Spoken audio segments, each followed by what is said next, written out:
E aí, edificante, finalmente, para a alegria da enfermagem, o Senado Federal peticionou na ADI 7222 os embargos de declaração para rever a decisão do STF em relação à nossa Lei 14.434 de 2022, a lei do piso salarial da enfermagem. Mas quais pontos o Senado está cobrando mudança da decisão do STF? Vem comigo nesse vídeo que eu vou pontuar todos os pedidos do Senado Federal nos seus embargos declaratórios em relação à decisão do STF.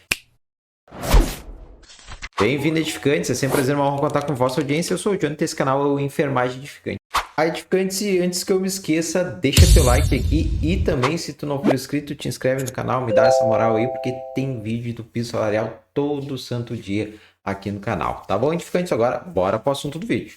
E nós vamos direto aqui nos embargos de declaração do Senado Federal, lá na ADI 7222, cobrando essas mudanças do STF. Nesse vídeo, vamos pontuar quais os itens que o Senado está cobrando da decisão do STF em relação à nossa Lei 14.434 de 2022. E vamos direto que é a parte dos pedidos dos embargos declaratórios. Embargos de declaração com efeitos infringentes para fim de estabelecer integralmente os efeitos da Lei 14.434 de 2022, ou seja, que está pedindo para que seja o efeito da lei total, que não tenha esses impedimentos aí que o STF colocou. Então, o primeiro item que ele fala aqui, pelas seguintes razões, ora sintetizados. Não clareza quanto à formação de maioria para deferimento da medida cautelar, ou seja, ele está questionando ali que não houve uma maioria no plenário do STF para aprovar aí a cautelar em cima da Lei 14.434. B. A contradição no voto do ministro relator ao expressar o amplo debate do tema no Poder Legislativo e, ato contínuo, reescrever lei criando condicionantes não fixado pelo legislador. Ou seja, ele está criticando aqui que o STF foi lá e colocou condicionantes, fixados na lei, sendo que isso não é papel dele e sim do Senado Federal. C. A omissão no enfrentamento do status constitucional do piso da enfermagem e no enfrentamento da obrigação constitucional dos estados, Distrito Federal e municípios de financiar o Sistema Único de Saúde, juntamente com a União, de modo que a interpretação conferida pela medida cautelar, no sentido de que compete à União, com exclusividade, o financiamento do piso salarial nacional dos profissionais de enfermagem, não resulta da melhor interpretação constitucional em espécie dos princípios da unidade, de concordância prática e da máxima efetividade. Ou seja, aqui ele meio que tá cobrando a questão de que está errada essa interpretação que só a União tem a obrigação de financiar o piso da enfermagem.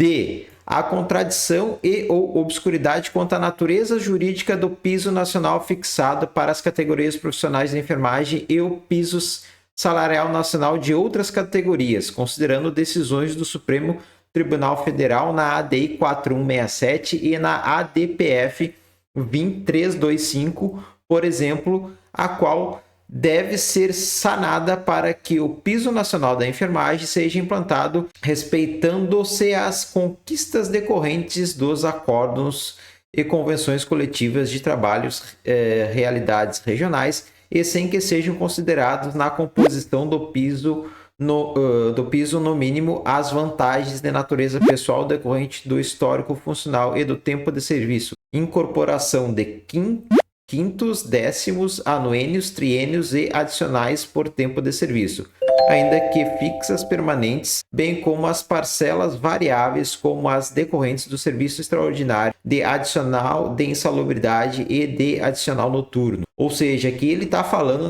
na questão das gratificações que estão sendo calculadas junto para que se tenha o valor mínimo do piso. E isso ele está questionando, diz que isso não pode ser assim. E A contradição quanto à determinação da aplicação do piso salarial nacional para a carga horária de 44 horas semanais em desrespeito à decisão do Poder Legislativo, às conquistas asseguradas em acordos e convenções coletivas de trabalho pela categoria beneficiada e em desrespeito à jornada semanal preponderante desses profissionais no serviço público e na iniciativa privada, que varia entre 36 a 40 horas semanais. F. A contradição quanto à possibilidade de acordos ou convenções coletivas de trabalho dispor de modo diverso a previsão de normas constitucionais que estabelece o piso nacional, em total inversão da lógica do regime de proteção do trabalho e da implantação de direitos salariais constitucionais assegurados. Aqui no F ele está dizendo que essas questões de acordos coletivos aí com os sindicatos e a iniciativa privada aí está ferindo ali a questão dos direitos sociais constitucionalmente assegurados pela Lei 14.434. G. A obscuridade quanto ao prazo de 60 dias para a produção dos efeitos da lei aos profissionais regidos pela CLT, uma vez que tanto a Emenda Constitucional 127 de 2022 quanto a Lei 14.464 de 2022 determina a aplicação ao setor privado, sendo que a lei estabelece aplicação imediata, não se justificando a fixação de prazos de 60 dias, muito menos possibilidade de prevalência de acordo ou convenção coletiva de trabalho em detrimento de direitos sociais assegurados constitucionalmente. Ou seja, aqui ele bate direto que não tem essa história aí porque a lei não fala em relação a isso. H. A contradição ou obscuridade decorrente da violação da isonomia aos profissionais públicos e privados com a determinação de se aplicar o piso nacional se na extensão da assistência financeira complementar, sem que estejam explícitas as providências cabíveis em caso de insuficiência de assistência complementar a cargo da União. Ou seja, aqui ele está dizendo que há contradição e obscuridade quanto àquela questão de se não tiver verbas ali destinadas do governo federal para subsidiar o piso salarial da enfermagem, as empresas aí, as filantropias, os órgãos públicos não têm a obrigatoriedade de pagar o piso. Um absurdo, né?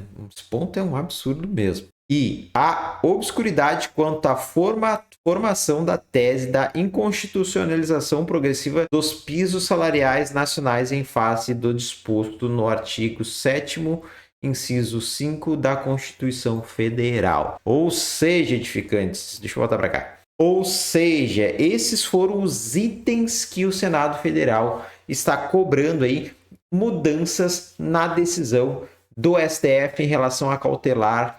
Deixa teu comentário aqui, edificante, o que você achou aí desses pontos dos embargos de declaração do Senado Federal. E também lembrando que tem dica de livro edificante na descrição do vídeo aqui do canal. Tá bom, edificantes? Então o vídeo fica por aqui. Um forte abraço e até o próximo vídeo, se Deus quiser.